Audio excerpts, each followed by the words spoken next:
ጋሽ አዲስ ያነሳቸው ኢምፖርታንት ፖይንቶች ኢንዲቪጁዋሎቹ ምናምን እኮ ጠቅለል አድርገን ከመጀመሪያው ከተወያየንበት ኤክስቴንሽን ነው ማለት እውነተኛው ምንድን ነው መለኪያችን ምንድን ነው ብለን እኮ ነው እነዚህን ሰዎች አሁን በመጨረሻ ላይ ጋሽ አዲስ ያለው ምንድን ነው ይሄ ፍትሃዊ ትግል እነዚህን ሰዎች ያጠራቸዋል ባላቸው አደረጃጀት ባላቸው ገንዘብ ባላቸው እንትን ቢሆን ኖሮ የንጹህ አማራ ድምጽ እኮ አይሰማም ነበር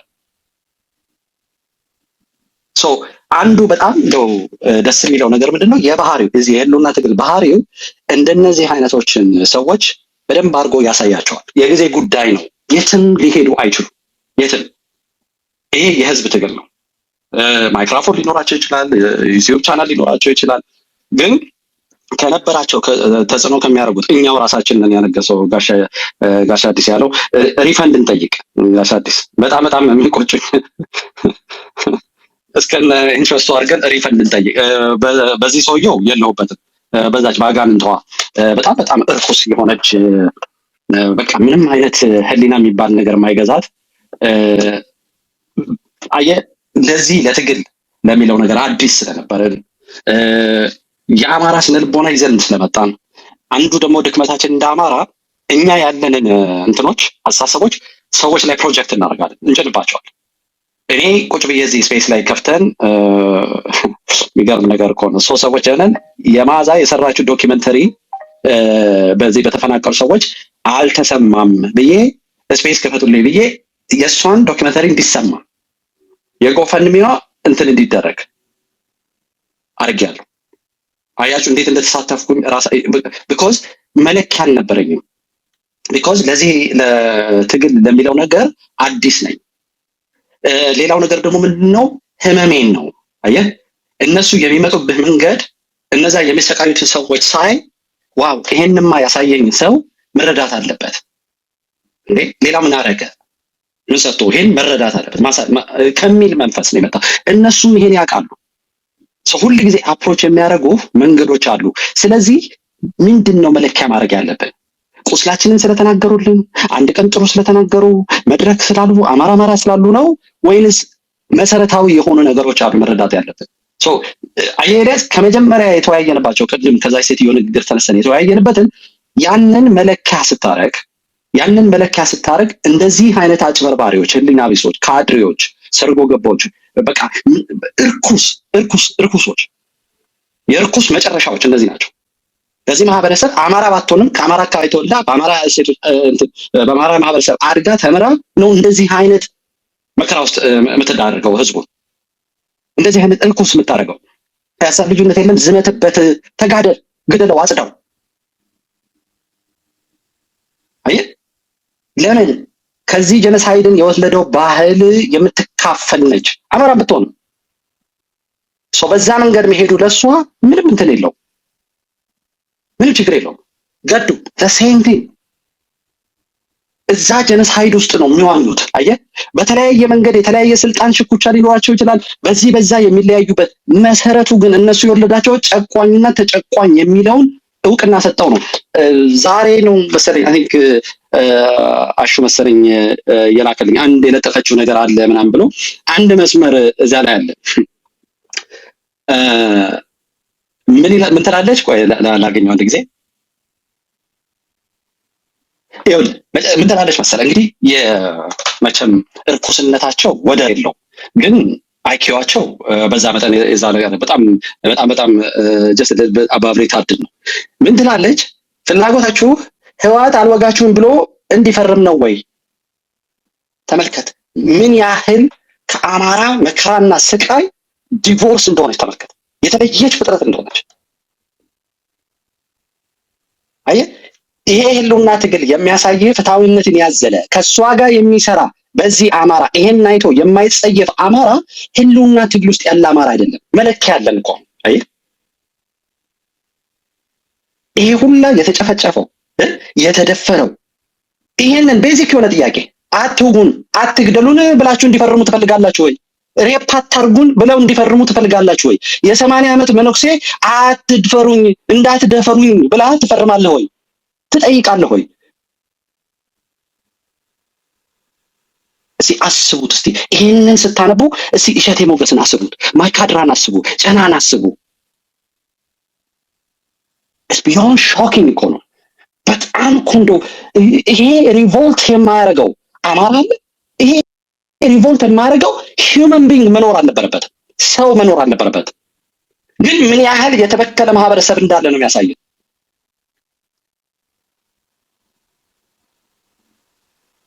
አልወጋችሁም ብሎ እንዲፈርም ነው። እሱማ ሰው ያደርጋችኋል። አትወጋይ ብሎ መጠየቅ ኃጢአት ነው። የፖለቲካ ድንቁርና ነው፣ ኃጢአት ነው። ሬፕ አታርጉኝ ማለት ይሄ ነው። አትድፈሩ፣ አታቃጥሉ።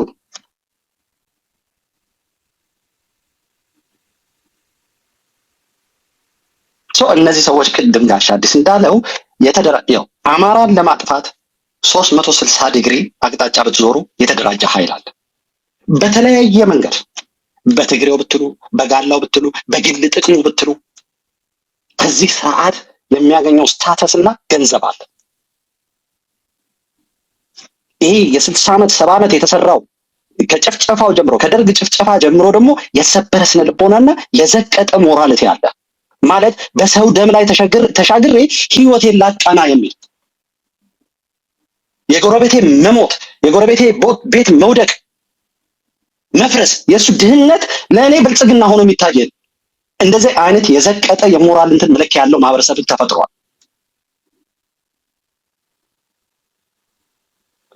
በዛ ሁላ አውድ ነው የህልውና ትግሉ እየተጓዘ ያለው። ኮንፍሮንት የሚያደርገው የሚተኩሰውን ብቻ አይደለም። በዚህ በኩል የዘቀጠ ሞራሊቲ ይዞ አንግቦ አገር አድናለሁ እያለ የሚታከረው ራሱ አንዱ አካሉ ነው። ለምን? ፍትሃዊነትን አያውቅም። የእኛን መገደል አያውቅም። የእኛን መፈናቀል እውቅና አይሰጥም። የሐሰት ትርክቱ ባለቤት ሆኖ ነው የሚቀርበው። አማራ ተፈናቅሏል፣ አማራ እየተገደለ ነው ሲል ምንድን ነው የሚመልስልህ? እሱ አይ አገር ለማጽናት ወደ ሰፊ መሆን ነው። አየህ፣ ስትገደል አንተ ነህ የምትጠየቀው። እየተገደልክ እንድትሰጥ የምትጠየቀው ግን አንተ ሟቹ ደምህ እየፈሰሰ ያለው ካንተ ነው ጥያቄው። ለምን? የስነ ልቦናውና የፖለቲካል አንደርስታንዲንጉና የትርክቱ ባለቤት ነው ይሄ ሰውዬ። እንደ ሌላዎቹ የዘር ባንዲራ ይዞ የሚያውለበልብ ላይሆን ይችላል። በዜግነት የሚንቀሳቀስ ሊሆን ይችላል። ቅድም የጠራው ጋሽ አዲስ ሰይጣን ይጥራው ስሙን ነው የምትለው። ስለዚህ ሰይጣን ይጥራውና እንደሱ ያለ በአማራ ጥላቻ እድሜ ልኩን የሄደ ሰው የለም። የዜግነት ፖለቲካ ብለው ግን ሲንቀሳቀሱ ነበር። የእሱ ታናሽ ነው አይደል? እዛ ሄዶ ቁጭ ብሎ መጤዎች፣ ሰፋሪዎች፣ አማራዎች እያለ የሚያወራው ሚኒስቴር ሆኖ ለእሱ አልነበረም አማራ ኢትዮጵያን ያድናል ብሎ ገንዘብ ሲሰጥ የነበረው። ቤዚክ ፋንዳመንታል ምንድን ነው? ጀነሳይዱ ዲማንድ ያደርጋል እኛ ራሳችን ሪሴት እንድናደርግ፣ እንድንፈትሽ፣ ከስህተታችን እንድንማር። መሳሳት አንዱ ኤሌመንት ኦፍ ትምህርት ነው። ይሄ እንቲ ኢጎ ምናምን አይደለም። ተሳሳትኩ ለማለት አያስፈልግም። ኖ አክኖሌጅ እንዴት አድርገህ እዛ ዲሲዥን ላይ ደረስክ። ውሳኔህን መለወጥህ አይደለም። አሁን ይሄን ሰው መጸየፍ ወይም ያንን ሰው መጸየፍ እንደዚህ እንትን ነው። ለምን መጀመሪያውኑ እነሱ ጋር ደረስክ? እንዴት አመንካቸው? በምን መንገድ ነው የተረዳኸው? እነዚህን ነገሮች ከውስጥህ ከራስ ጋር ስትፈታተን ነገ ለሚከሰተው ተንኮል፣ ሴረኝነት ሰለባ አትሆንም። ተምረህ ነው የምትንቀሳቀሰው። ፕሪንሲፕል ይኑርህ። ይሄ ፋንዳመንታል ነገሮችን እወቅ። ስህተትህን አክኖሌጅ አድርግ ኦፕንሊ። እሱ የስልጣኔ ምልክት ነው፣ የእድገት ምልክት ነው፣ የአላዋቂነት አይደለም። ስህተት የለኝም ካልክ አንተ የደንቆሮች ደንቆሮ ነህ። ግን ከስህተቶች ውስጥማ እኔ ምሁር ወደ ህዝብ የምትሄደው በቃ አዋቂ ነህ አንተ። የአማራ ስነ ልቦና አለ። ይሄ ኢንፍሌትድ ኢጎ፣ ይሄ በቃ በዲግሪ ብቻ ስብዕናህን ቢልድ ያደረግ ከሆንክ አንተ ራሱ የዛ ትርክት ሰለባ ነህ። ከአማራነት ወጣሃል። አማራነት ዲማንድ የሚያደርገው ፍትሃዊነት ራሱ ዲማንድ የሚያደርገው ሂዩሚሊቲ ነው። አንተ ከጎን ካለው እህት ወንድምህ እኩልነትህን ነው። በቃ የሚጠነሰሰው የአማራ ህልውና ትግል አማራነት እሴቶች የምንላቸው ሂዩማኒቲ ነው። ማክበር፣ ትህትና፣ ስህተትን አክኖል ማድረግ የዛ ኤሌመንት ነው። ይሄ አንቱ በሉኝ ብሎ መወጣጠር እኮ ይሄ ከግራ ዘመን ከአማራ ጥላቻ ፖለቲካ የወለደው ስነ ልቦና ነው። ያልነበረ እኮ ነው። እኔ መሪ ካልሆንኩ ሞቼ እገኛለሁ። ይሄ አማራ ስነ ልቦና አይደለም። ሁሌ ስናነብ እዚህ ሮም የምትመጡ ሰዎች ታስታውሳላችሁ አይደል? እኛ ቢትወደድ መንገሻ በጣሊያን ተይዘው የቁም ስር ሆነው የተቀመጡ ጊዜ ማህበረሰቡ ምን ይላል? ቢትወደድ ካልመራን ይሄንን የመጣውን ጠላት አናሸንፈው። መጀመሪያ ማድረግ ያለብን ቢትወደድ መንገሻን ማውጣት አለብን። እሱ ነው የሚያውቀው፣ እሱ ነው የሚችለው። ይሄ ነው የአማራ ጥበብ እንጂ እኔ ካልሆንኩ ከየት መጣ? ሀዲዱን የሳተ እኮ ነው እሱ ራሱ ስነ ልቦናው። ለዚህ እኮ ነው መሰረቱን እንወቅ። መሰረቱን ስናቅ ራሳችንን የራሳችንን ጸባይ ራሱ እንቃኘዋለን። ቀዝቀዝ እንላለን፣ ሰከን እንላለን። በብዙ መንገድ የታክቲካል የሁሉ ነገር የመፍቻዎቹ ጥያቄዎች ሚስጥሩ ውስጣችን ያለው። ወደ ውጭ አትመልከቱ። ሚስጥሩ ውስጣችን ያለው። እንግለጸው ፔጁን።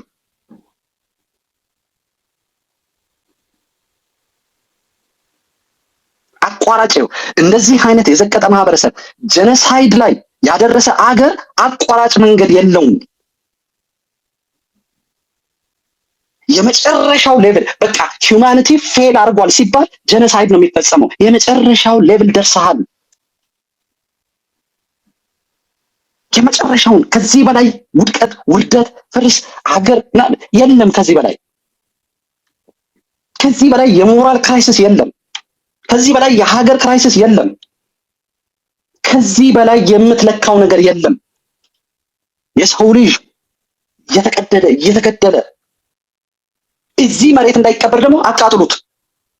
ይኸውልህ እነዚህን ነው አቃጥሉት ያሉትን ሰዎች ነው ጦርነት እንዳይፈርሙላችሁ ነው የምትፈልጉት ብላ የምትከራከርላችሁ። የእሸቴ ሞገስ አደራ አለብህ። ስማቸውን የማታውቃቸው በሚሊዮን የሚቆጠሩ ንጹሃን የአማራ ደም አደራ አለብህ። ለነሱ ነው የምትንቀሳቀሰው፣ ለነሱ ነው ፍትህ የምትታገለው። የፖለቲካ ፊሎሶፊ አይደለም። መጽሐፍ አንብበህ መጥተህ አንድ ገጽ ይዘህ የምትወያይበት አይደለም። ይሄ ህልውና ትግል ነው። ይሄ መሰረታዊ ችግሩ ያንተ ነው። ያንተ ችግር ምሳሌ የለውም። መፍቻው ግን ጥበቡ ግን አንተ ውስጥ ነው ያለው። እዚህ ካንተ አይደለም ከሌላዎቹ ነው እያሉ ይልሃል። ይሁን የፖለቲካ አካሄዱን መረዳት አለብን። ለምን እስክንድር ጠላት ተደረገ? ለምንድን ነው እስክንድር ልትመስ ቴስታችን ነው የምንለው? ለምን ጠላት ተደረገ? ለምንድን ነው? አባቱ ጋላ ነው፣ እጁ ጥቁር ነው፣ አህዳዊ ስርዓት ሊያመጣ ነው። ይሄን የተናገረ አማራ ድርጅት ነኝ የሚባል ትሪፕሌ ዲፌንድ ያደረገው ይሄን የተናገረ ነው። አያችሁ፣ ጀነሳይዱ ብዙ ቅርንጫፍ አለው። አማራ ላይ እንደዚህ ሲናገር ለምንድን ነው የተመጣው? ለምን? እስክንድር ኢምባዲመንት የሚያደርገው ይሄንን የፖለቲካ ስርዓት በአጠቃላይ ስለሚጸየፍ ነው። ቲፒኤልኤፍን ስለሚጸየፍ ወይንም ኦነግን ስለሚጸየፍ አይደለም፣ ግንቦት ሰባትንም ስለሚጸየፍ። አያችሁ፣ ሚአድ የሚባለውን ድርጅት ስለተጸየፈ ነው። መአድ የሚለው ድርጅት ሲኖር አመራሩ አባሎቹ ተገደሉ፣ ተሰቃዩ። ያን የመሰሉ ምሁር ተገደሉ፣ ታሰሩ። ሚአድ ሲሆን ግን ጠረጴዛ ላይ ገብተው ከአጋንንቱ መለስ ጋር ተፈራረሙ። ለምን?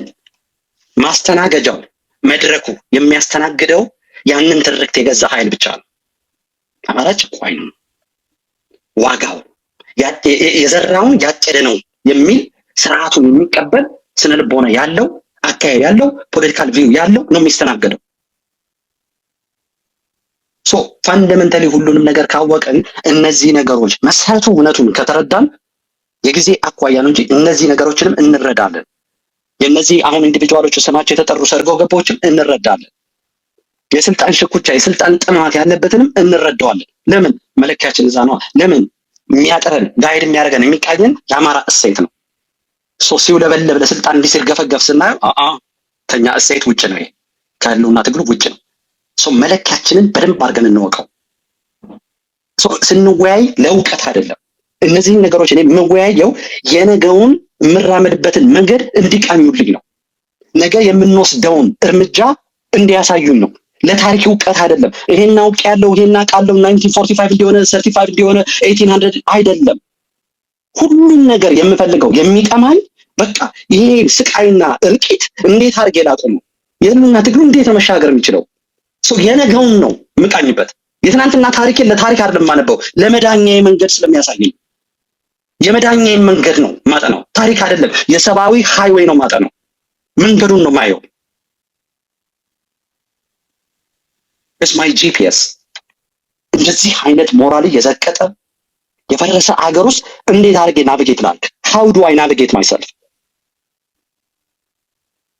እነዚህን መሰረታዊ ነገሮች የምንወያያቸው ናቪጌት ለማድረግ ነው። አካሄዳችንን እንድንቃኝ ነው። ውጤት አለው። ዝም ብሎ የእውቀት ውይይት አይደለም። ውጤት አለው። ነገ ምን ላድርግበት? ነገ የሚመጣውን ነገር እንዴት ነው የምለካው? የጠላቱን አካሄድስ እንዴት አድርጌ ነው የምረዳበት? የእኛን ፍትሃዊ ትግልስ እንዴት አድርጌ ነው የምረዳው? ሁሉ ነገር ሴንተርድ ይሆናል አንተ ጋር ውስጥህ ነው። አይ ነው የ60 የ70 ዓመት ውጅንብር ዳውት ውስጥ ይከተሃል።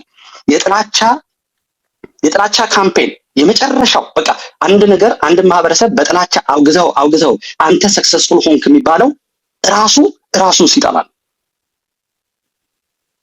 ራሱ እኔ አልችልም ማለት ሲጀምር ነው። እኔ አልችልም ሲል አንዳንድ ጊዜ መረዳት ያለባችሁ የሳይኮሎጂካል በደሉ የ60 ዓመት የ70 ዓመት የ80 ዓመት ካምፔኑ ውጤትም እያያችሁ፣ ተንኮል ብቻ አይደለም ውጤት ሪዛልቶችን እያያችሁ ምን አይነት አላርሚንግ ሲቹዌሽን እንደሆነ መረዳት ያለባችሁ። አያችሁ፣ ይሄ ገናና ህዝብ፣ ይሄ ወርቅ ህዝብ ያሉት እሴቶች አገር የመሰረተ ለዓለም ምሳሌ የሆነ ለትልቅ ለግዙፍ ሃይማኖት እዛ ማዶ ሂዱ ፍትሃዊነትን የሚያውቁ ንጉሶች አሉ። አንተ እኮ ነው የዛ ልጆች ነህ። የተማሪዎች ንቅናቄ የዋለልኝ ስፒች ውጤት አይደለም። የሱ ንግግር ውጤት አይደለም። አንተ ያንተ ማንነትም እዛ አይደለም። እሱ የውሸት ንግድ ነው። እሱ ወጣት ሆኖ ካለማወቅ ነው። ማን ነው እሱን ሲቀይሰው የነበረው? አማራ ጠል። የአማራ ጠል ትርክት ብዙ እጆች አሉት። ውስጣዊ ውጫዊ እጆች አሉት። አንብቡት እስቲ መጽሐፎቹን። የሚገርም ነገር እኮ ነው። እኔ አንድ ነገር ገባኝ ብዬ ስጽፍ አንድ ሰው መጣና ተሳስተሃል፣ የሚጀምረው በ15 ሴንቸሪ ነው፣ ፖርቹጋሎች ወደ ኢትዮጵያ ሲመጡ የጻፉትን ብሎ ነው የነገረኝ።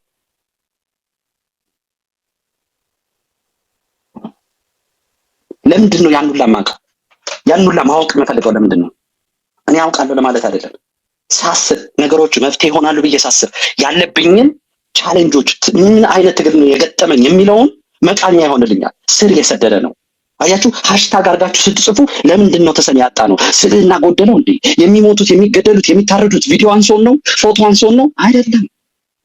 አያችሁ፣ ይሄ ጥላቻው አንድ እጁ ከየት እንደመጣ ስትረዱ የዛ ሬዚስታንስ ውጤት ነው።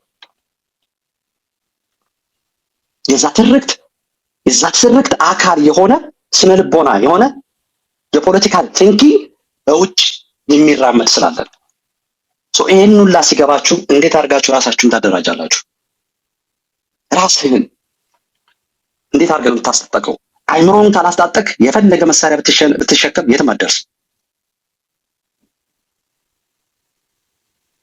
ለዛ ነው ይሄ አስተሳሰባችን፣ አመለካከታችን የምናይበት መነጽር እንደዚህ ፍንትው ብሎ ማየት አለበት። ይሄንን ትግል ያለንበትን ሲቹዌሽን በደንብ አድርገን ማየት አለብን። ለምን? የመጪውን መንገድ በደንብ አድርጎ ስለሚያሳየን። እነዚህ ነገሮች የተናጠሉ አይደሉም። ስለ እንትና ሲወራ፣ ስለዚህ ሲወራ፣ ስለዛ ሲወራ ተናጠል ጉዳዮች አይደሉም። ስለ ግድያው ሲወራ ተናጠል ጉዳዮች አይደሉም። ስለ ህገ መንግስቱ ሲወራ የተናጠል አይደሉም። የምናወራው ያለነው ስለ አንድ ዛፍ ነው። ግን የተቀመጥንበት የሚደርስብን የተለያዩ ብራንቾች ስለምናይ ነው።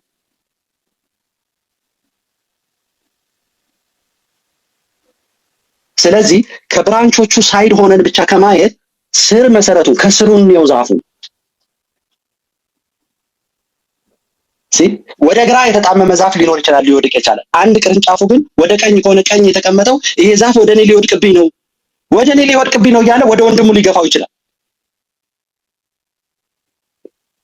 ግን ትልቁን ስዕል ስናየው፣ አመጣጡን ስናየው ምን እንደሆነ ስንረዳ የምን ለማታለልም ሆነ ለውጅብርም ለመፍጠር የሚፈልጉትን ዲሴብል እናደርገዋለን። ወርቅ የሆነ ነገር እኮ ነው። እሴታችሁን ያዙ፣ የጠላት ሰርጎ ገቡን ያጸዳላቸዋል። እሴታችሁን ያዙ፣ የትግል ስልቱን ያሰላላቸዋል።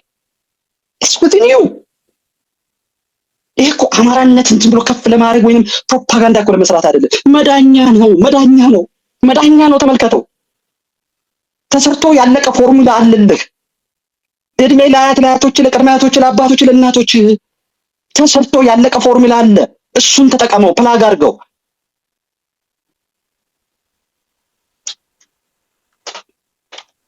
መዳኛ ስለሆነ ነው አማራነት። ረቂቅ ነገር ነው፣ ፍትሃዊ ነው። አንተን አይደለም አገር ያጸናል፣ አገር አይደለም ሀገር ያጸናል። ፍትህ ለሚሹ ማህበረሰብ በዓለም ላይ ይሄን ታሪክ ስትጽፈው የልጅ ልጆች ሲጽፉት ምሳሌ ይሆናል። እንደ አማራ መባል ይጀምራል ከዳር እስከ ዳር። እመነኝ፣ የዛሬ ጨለማ፣ የዛሬ ውጅንብር፣ ቲክቶክ ጩኸት፣ ዩቲዩብ ጩኸት ክላውድ አያርግህ። በጣም በጣም ፍትሃዊ የሆነ ወርቅ የሆነ እግዚአብሔር የባረከው ሐሳብ ይዘን የተነሳው ጽናበት። ወዲህ ወዲያ አትበል። እንደ ኤንድ ታየዋል፣ ምስክሩን ታየዋል። ምስክሩን ደግሞ የምታየው በግል ውጤት አይደል። ምስክሩን የምታየው የሰው ልጅ በአምላክ ምሳሌ የተፈጠረው ሰው ልጅ በክብር በስነ ስርዓት በችሎታው በትምህርቱ አድጎ በልጽጎ ሲሆን ስታየው ነው። በቃ ትልቁ ጸጋ የሰው ልጅ አድጎ በርትቶ ራሱን ችሎ ዓለምን ለህዝብ ለሌላው ደራሽ ሲሆን ማየት ነው። ፎቅ መግዛት አይደለም፣ መኪና መለወጥ አይደለም። እሱ የሞራል ክራይሲስን ነው የሚያሳየህ። ጀነሳይድ እየተፈጸመ መኪና ግዙልኝ፣ ፎቅ ቤት ያስፈልገኛል። ዳት የጀነሳይዱ አካል ነው። አየህ፣ ይሄ ሞራል የዘቀጠ ጀነሳይዱን የወለደልህ ስነልቦና የፈጠረው የዛ ውጤት ስለሆንክ የዛ አካል ስለሆንክ ነው። በዛ መጠን የምታስበው የሰው ልጅ እየታረደ የዛ አካል ስለሆንክ እኮ ነው። የዛ አካል ስለሆንክ እኮ ነው እንጂ ጊዜያዊ ነገሮች ብልጭልጭ ነገሮች የሚያታልሉ። አልገባህም? የሰው ልጅ እየታረደ ነው። እዛ ምድር ላይ ፎቅ አይተህ፣ መኪና አይተህ፣ ገንዘብ አካውንትን አይተህ፣ የምትለብሰውን ሱት አይተህ ህይወትን ስትለካው አንተ ኦልሬዲ ሞተሃል፣ ከሰውነት ወጣሃል። የሰው ልጅ ደም እየፈሰሰ የአንተ መለኪያ ግን እነዚህ ቁሳቁሶች ናቸው። ነገ ስትሄድ የማትፈረድ ይዛቸው የማትሄድ ነገሮች። በሞትህ ቆመ እየሄድክ ነው። ዳስ ዘ ሞራል ኤሌመንት ኦፍ የኛ ህልውና ትግል። there is a moral element።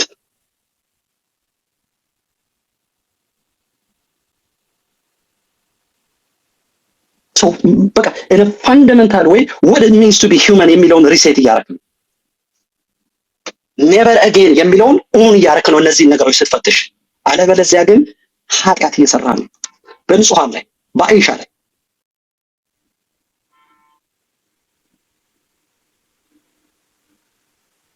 በተገደሉት በተጨፈጨፉት ስማቸውን ማናቃቸው መቃብራቸውን ማንም አይቶት ማያውቅ የተቃጠሉት እስካሁን ድረስ እኮ ጦርነት ቁጭ ብሎ ልጃቸው ምን እንደሆነ ማያውቀው ምን እንደሆነ የህወሓት ገለው አቃጥለው የት ነው አባቴ የት ነው የሞተው?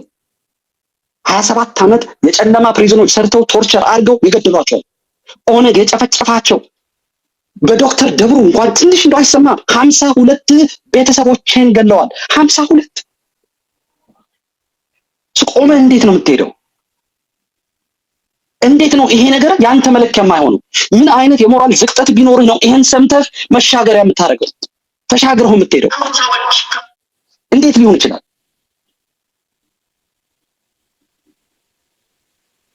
ይሄ ጀነሳይዱ የሚፈትሽን የኛን ማንነት የሚፈትሸው የህሊናን መጠን ነው። የሃይማኖትህን እግዚአብሔርን በምን መልክ ነው የምታስተናግደው ነው? ወይስ ዝም ብለህ መስቀል አድርገህ ነው? መስቀሉ ላይ የከፈለው ዋጋ መኖር አትፈልግም ማለት ነው? እሱ አይደለም ኢየሱስን ስታየው የፋሽን ስቴትመንት ሆኗል። መስቀል አንገት ላይ መስቀል የፕራዳ ፋሽን ነው ማለት ነው ለአንተ? እሱ ነው ትርጉሙ ሃይማኖት?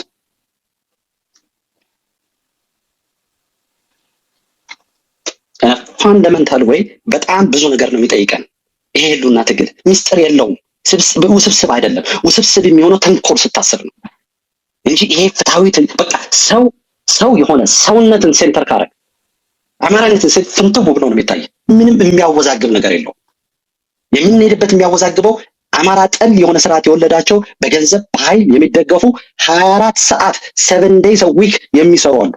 for every dollar ብዙ ጊዜ የሚሰጠው for every dollar አማራን ለማዳን የሚጠፋው አማራን ለማጥፋት ሜቢ 100,000 እየፈሰሰ ነው። ሰው ይግባ ቆመ መሄድህ እንደዚህ ነፃኔ ይሄ ሁላ የበሰበሰ ስርዓት ሳያማልጋቸው ከቤቱ ጥሎ የወጣው እህቴ እናቴ ስትደፈር አላይም ያለው ከዚህ የበሰበሰ ስርዓት የበሰበሰ ሶሳይቲ እንደዚህ ካልቸሩ የዘቀጠ ሶሳይቲ ወጥቶ እምቢ ያለው ያ ማንነቱ የአያት የቅድመ አያቱ ዲኤንኤ ውስጥ አለ። የአምሃራ የሚለው ነፃ ህዝብ የሚለው ተክለ ሰውነቱ ስለሆነ ነው የተቀረጸበት በዛ ስለሆነ ነው እንጂ መንገዱን አጥቶት አይደለም። መኪና እንዴት እንደሚገኝ ፎቅ እንዴት እንደሚገኝ በቃ መለኪያችሁ ፎቅ ነው። ደግሞ 1 ፕላስ 1 2 ፕላስ 3 ፕላስ ገዝቷል። እንደዚህ የዘቀጠ ስለንቦና ስለሌለው ነው ያለውን ቤት ሸጦ ስለ አበባው ታሪክ ሰምተሃል? ቤቱን መኪናውን ሸጦ መኪና እኮ ነበረው እኮ ያንተ ዲግሪ እኮ እሱ ነበረው። ግን የህይወት ትርጉም ገብቶታል። ማንነቱ ተክለሰውነቱ ከአያት ከቅድመ አያቶቹ ነው የመጣው። አማራነቱን ተላብሶት በጀግንነት አልፏል። ምሳሌ ሆኖ የሰው ልጅ ይሄን ምሳሌ አድርጎ የሚቆምበት ሰው ሆኖ የሚቀጥልበትን ህይወት ሰጥቷል። ምሳሌ ወቀው በዛ ነው መንቀሳቀስ ያለብህ። ሌላው ነገር ሁላ ከንቱ ነው። ምንም አቋራጭ የለም። የተነሳበት የፖለቲካል ስልጣን መቆንጠጥ አይደለም። ለአንዴና ለመጨረሻ ጊዜ ይሄ የግፍ የደም መሬት የንጹሃን ደም መሬት የሆነውን ሀገር ማጽዳት ነው። ወደ ታሪካችን መመለስ ነው። አባቶቻችን ቅድመ አያቶቻችን አያቶቻችንን ማክበር ነው። ማክበር በጭስ አንተም ማታውቀው ዘመድህ እኮ በጭስ በማየው ወደ ላይ ሰማይ ሲያይ በፈጣሪ ያለ ምንድነው ከሰማይ የሚመጣው ሲል ጭስ በትነውበት ሞቶ ተቃጥሎ ያቆየልህ ሀገር ነው። ያቆየልህ ማንነት ነው። በሱ መጠን ነው እየተንቀሳቀስክ ያለው። ትናንትና በተፈጠረ ድኩማን ፖለቲካ ጉንጭህን አታልፋ። በክልል እያልክ መሞቻህን አታባትር። በረት ነው በረት። የአባቶቻችን ቤት ውሰድ። አክብር ማንነትን። ይሄን በቃ ይሄን ስነ ልቦና መታጠቅ አለብን። ለምን? መዳኛችን ብቻ ስለሆነ። ሌላው ነገር ሁላ ባንዴድ እየለጠፍን ቀስ በቀስ የምንጠፋበት ነው። 28 ነገር አጥፍተዋል። 29ኛው ትሆናለህ። ምንም አማራጭ የለም። ምንም ኢንቢትዊን የለም። ይሄ የሚመስል ሰብአዊነት፣ ይሄ ሆደ ሰፊነት የሚለው የጀነሳይድ አካል ነው። ሰብአዊነት አይደለም። ይሄ ሰብአዊነት የአማራን ህልውና የአማራን ህይወት በቃ ሰውነት ስትክድ ነው እንደዛ የምትለው። ለሌላዎቹ ሰብአዊ መስል መታየት መጨብጨብ፣ ከጋላው ኢሊት ከትግሬው ኢሊት እንዲጨበጨብልህ አንተ በቃ ኢትዮጵያዊ ነህ እኮ አንተ። ይህ መለኪያቸው እሱ ነው። መለኪያቸው አማራን ዝቅ ስላደረክ ነው። አማራን ስላጠፋ ነው። በዛ ውስጥ አጥባትር እየነቃን ነው። ካለፈው የተማርን ነው። እነሱ ግን አንድ ነው። የሚሄዱበት መንገድ አንድ ነው። የሚሰሩትም ተንኮል አንድ ነው። ተረዳው። ከስህተታችን እንማራለን። ታንክ ዩ ወዳጄ። ትንሽ ያሰፋሁት ጋሽ አዲስንም ብሬክ ልስጥ ብዬ